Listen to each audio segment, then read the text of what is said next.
Assalamualaikum warahmatullahi wabarakatuh. Okey, untuk video ni saya nak tunjukkan cara untuk kita dapatkan referral code diri sendiri. Okey.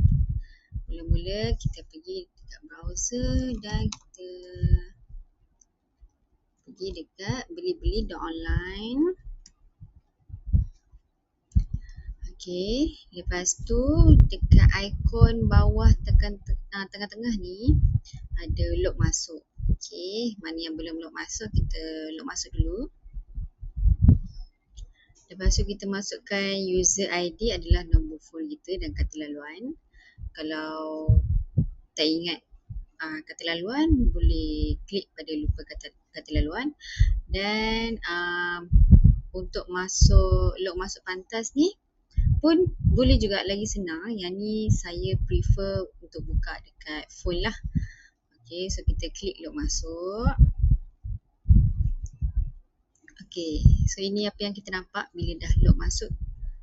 Kita akan nampak, kalau kita letak gambar dekat sini, akan ada gambar lah. Lepas tu ada network, reward, chat dengan bahan. Okay, kita klik dekat tengah-tengah ni. Okay, lepas tu dekat belah kiri ni, dekat belah kiri ni ada kod. Okay, kod ni adalah kita punya referral code diri sendiri. Okay, contoh macam saya 1006.